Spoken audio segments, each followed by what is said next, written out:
pihak. Jadi, dalam proses pengadilan kasus perdata terdapat dua pihak, yaitu pihak penggugat dan pihak tergugat. Pihak yang merasa haknya dilanggar disebut sebagai penggugat, dan pihak tergugat yaitu orang yang ditarik ke muka pengadilan karena dirasa telah melanggar hak penggugat. Dalam kasus ini, Haryanto SE sebagai wira swasta memberikan kuasa kepada Pita Yaranto SH, RS Hermawan SH, kesemuanya advokat pada kantor hukum berdasarkan surat kuasa khusus tertanggal 14 November 2018 yang disebut sebagai penggugat, dan lawannya Sugeng Sayanto SE yang bekerja sebagai wira swasta memberikan kuasa kepada Rizal Bagus Putranto SH, Ega Satya Laksamana SH, Bambang Sujatmiko SH, Akbar Satyalma SH, Elsa Giovanni SH yang kesemuanya adalah advokat, penasihat hukum, advokat magang dari kantor hukum RAP berdasarkan surat kuasa khusus tanggal 29 November 2018 yang disebut sebagai tergugat. B. Kronologi kasus. Kasus diawali dari sebuah perjanjian pembelian tanah seluas 219 meter persegi dengan harga tanah 620 juta rupiah. Lalu tergugat membayarnya sebesar 400 juta dan tergugat akan berjanji untuk melunasi utang-utangnya. Namun tergugat malah melakukan one prestasi, yaitu melanggar perjanjian, karena hingga saat ini tergugat belum membayar kekurangan pembayaran tersebut yang sebesar 220 juta. Kasus ini sudah dibicarakan secara kekeluargaan, namun tetap saja si tergugat masih belum membayar kekurangan tersebut, hingga akhirnya penggugat melaporkan kepada Mahkamah Agung untuk mengabulkan laporannya, yaitu penggugat meminta atau mendesak tergugat untuk membayar utang-utangnya. Saya akan menjelaskan posita dan petitum. Posita dalam jual beli tanah dalam Kitab Undang-Undang Hukum Perdata dalam KUH Perdata, tanah dikategorikan sebagai benda-benda tidak bergerak sesuai dengan pasal 506 undang-undang tersebut. Oleh karena itu, ketika membeli tanah yang berpindah bukan objeknya melainkan hak kepemilikan atas tanah tersebut. KUH Perdata sendiri telah mengatur ketentuan-ketentuan umum dalam jual beli tanah yang berlaku juga untuk tanah. Menurut KUH Perdata, jual beli harus didasarkan pada persetujuan yang mengikat antara satu pihak yang menyerahkan barang dan pihak lain yang membayar harga atas barang tersebut. Dalam pasal 1458 dikatakan bahwa jual beli dianggap telah terjadi antara kedua belah pihak segera setelah orang-orang itu mencapai kesepakatan tentang barang tertentu beserta harganya.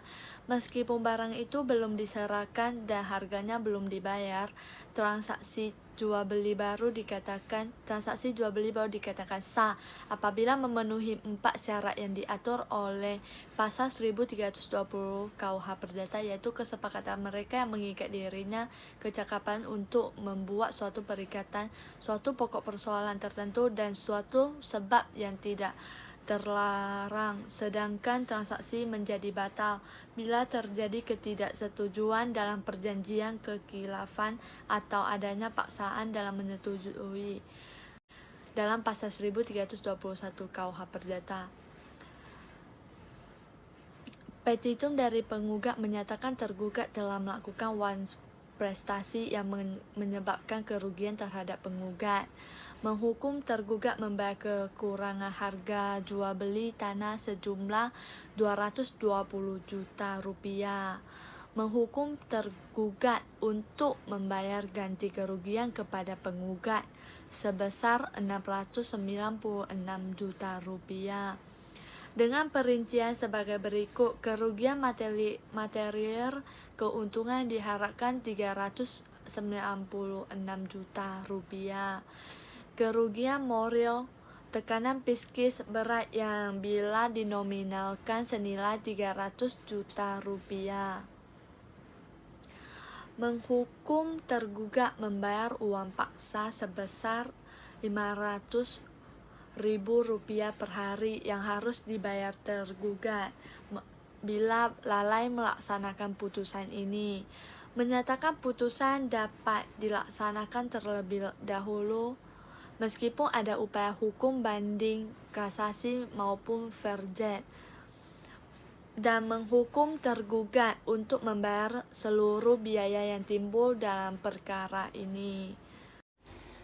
Argumentasi dari penggugat yaitu penggugat menjual tanah kepada tergugat, tergugat membelinya. Ia membeli tanah penggugat sebesar Rp620 juta. Kemudian, tergugat membayar DP sebesar Rp400 juta. Maka masih sisa Rp220 juta yang harus ditanggung oleh tergugat. Kemudian, penggugat menyampaikan kepada tergugat bahwa tergugat masih sisa Rp220 juta yang harus dibayar oleh tergugat. Pada saat ini, tergugat tidak ada respon apapun. Artinya ia tidak bertanggung jawab atas pembayarannya. Maka dari itu, penggugat mengajukan gugatan kepada tergugat. Dalam kedua belah pihak tersebut adalah pihak yang lebih menguntungkan. Argumentasi dari tergugat yaitu tergugat membeli tanah kepada penggugat. Tanah tersebut sejumlah Rp620 juta. Karena tergugat tidak mampu untuk membayar sekaligus, maka tergugat membayar DP sejumlah Rp400 juta. Kemudian, tergugat tidak mampu lagi membayar Rp220 juta, maka ia tidak berani merespon penggugat. Dan akhirnya, tergugat mengajukan gugatan kepada ia. Mengenai kasus tersebut, pihak tersebut lebih tidak menguntungkan. Setelah kesimpulan para pihak diserahkan kepada majelis hakim yang menangani perkara perdata, majelis hakim akan bermusyawarah untuk membuat vonis atau putusan. Hal ini sangat perlu diperhatikan dalam bagian pertimbangan suatu hukum yang menjadi dasar pertimbangan hakim dalam memutuskan perkara dan juga amar putusan yang berisi putusan hakim. Ada dua golongan putusan, yaitu putusan sela dan putusan akhir. Putusan sela dikenal juga dengan putusan provisional. Putusan ini adalah putusan yang dijatuhkan sehubungan dengan tuntutan dalam pokok perkara. Putusan akhir adalah suatu putusan yang bertujuan untuk mengakhiri dan menyelesaikan suatu sengketa atau perkara dalam suatu tingkat peradilan tertentu. Dan putusan akhir menurut sifatnya ada tiga, yaitu putusan deklaratoir. Putusan ini bersifat menerangkan dan menegaskan suatu keadaan hukum semata-mata. Yang kedua, putusan konstitutif. Putusan ini meniadakan suatu keadaan hukum atau menimbulkan suatu keadaan hukum baru. Yang ketiga, putusan kondemnatoir, putusan yang berisi penghukuman, di mana dalam kasus yang kami ambil termasuk dalam sifat putusan kondemnatoir karena salah satu pihak meminta ganti rugi. Pembahasan mengenai cacat atau tidaknya suatu putusan hakim harus ditinjau dari asas-asas putusan yang harus diterapkan dalam putusan tentang kekuasaan kehakiman, yaitu membuat dasar alasan yang jelas dan rinci, wajib mengadili seluruh bagian gugatan, tidak boleh mengabulkan melebihi tuntutan. Dan juga ada 3 tahap hakim dalam memutus dan menentukan hukum, yaitu tahap konstatir, di mana hakim mengkonstatir benar atau tidaknya peristiwa yang dijatuhkan. Yang kedua, tahap kualifikasi. Tahap ini hakim lalu mengkualifikasir termasuk hubungan hukum apakah tindakan A tadi, dalam hal ini kualifikasir sebagai perbuatan melawan hukum sebagaimana diatur dalam pasal 1365 KUH Perdata. Yang ketiga, tahap konstituir. Dalam tahapan ini, hakim menetapkan dan atau menetapkan hukumannya terhadap fakta yang telah ditemukan dalam tahap konstatir. Proses penemuan hukum oleh hakim dimulai pada tahap kualifikasi dan berakhir pada tahap konstituir. Hakim menemukan hukum melalui sumber-sumber hukum yang tersedia. Dalam hal ini tidak hanya yang tertulis di undang-undang, melainkan juga kebiasaan, traktat, jurisprudensi, doktrin, hukum agama, dan bahkan keyakinan hukum yang dianut oleh masyarakat, yaitu adat. Proses dalam acara perdata yaitu ada 1. Proses acara mediasi secara umum. Mediasi adalah salah satu alternatif penyelesaian sengketa. Ada 2 jenis mediasi, yaitu dalam pengadilan dan di luar pengadilan. Mediasi di luar pengadilan ditangani oleh mediator swasta, perorangan, maupun sebuah lembaga independen alternatif penyelesaian sengketa yang dikenal sebagai Pusat Mediasi Nasional PMN. Mediasi yang berada di dalam pengadilan diatur oleh Peraturan Mahkamah Agung Perma Nomor 1 Tahun 2008 yang mewajibkan ditempuhnya proses mediasi sebelum pemeriksaan pokok perkara perdata, dan mediator terdiri dari hakim-hakim di pengadilan negeri tersebut yang tidak menangani perkara penggunaan mediator hakim, dan penyelenggaraan mediasi di salah satu ruang pengadilan tingkat pertama tidak dikenakan biaya penanganan. Yang kedua, proses acara gugatan. Gugatan harus diajukan dengan surat gugatan yang ditandatangani oleh penggugat atau kuasanya yang sah dan ditunjukkan kepada ketua pengadilan negeri.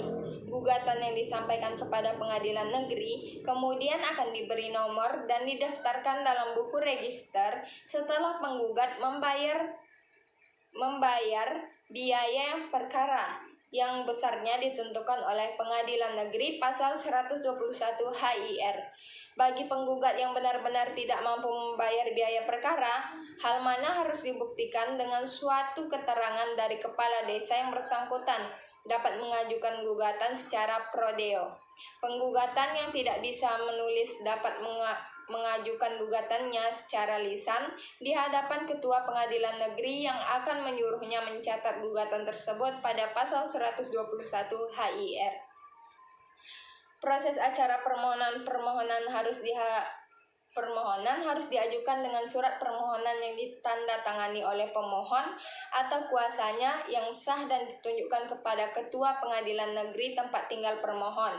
Pemohon disampaikan kepada pengadilan negeri, kemudian didaftarkan dalam buku register dan diberi nomor urut, serta pemohon membayar preskot biaya perkara yang besarnya sudah ditentukan oleh pengadilan negeri pada pasal 121 HIR. Bagi pemohon yang benar-benar tidak mampu membayar biaya perkara, hal mana harus dibuktikan dengan surat keterangan dari kepala desa yang bersangkutan dan mengajukan permohonan secara pro deo. Permohonan yang tidak bisa menulis dapat mengajukan permohonan secara lisan di hadapan ketua pengadilan negeri yang akan menyuruhnya mencatat permohonan tersebut pada pasal 120 HIR. Perkara permohonan tersebut dalam pengertian yurisdiksi voluntar, berdasarkan permohonan yang diajukan itu, hakim akan memberikan suatu penetapan. Yang keempat, ada proses acara perlawanan terhadap putusan fresh take, pasal 129 HIR atau 153 RBG. Pemberi kemungkinan bagi tergugat atau para tergugat yang dihukum dengan fresh take untuk mengajukan fresh take yang perlawanan keduanya perkara tersebut dijadikan satu dan diberi satu nomor. Sedapat mungkin perkara tersebut dipegang oleh majelis hakim yang sama, yaitu yang telah menjatuhkan putusan fresh take. Hakim yang melakukan pemeriksaan perkara fresh take adalah putusan yang harus memeriksa gugatan yang telah diputus fresh take juga secara keseluruhannya.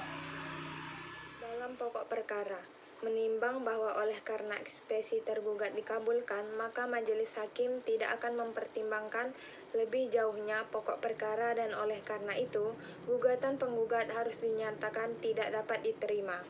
Dalam konvensi dan rekonvensi, menimbang bahwa oleh karena gugatan penggugat konvensi atau tergugat, rekonvensi dinyatakan tidak dapat diterima, maka penggugat konvensi atau tergugat rekonvensi harus dihukum untuk membayar ongkos perkara yang besarnya akan ditentukan dalam diktum putusan dan akan memperhatikan ketentuan dalam pasal 1917 Kitab Undang-Undang Hukum Perdata, serta peraturan perundang-undangan lain yang bersangkutan. Dalam konvensi dan rekonvensi, menghukum penggugat konvensi atau tergugat rekonvensi untuk membayar ongkos perkara sebesar 936.000. Perincian biayanya yang pertama biaya pendaftaran 30.000, yang kedua materai 6.000, yang ketiga redaksi 10.000, yang keempat proses 90.000, yang kelima PNBP 20.000, yang keenam panggilan 770.000, yang kedelapan sumpah 20.000, jumlahnya 936.000.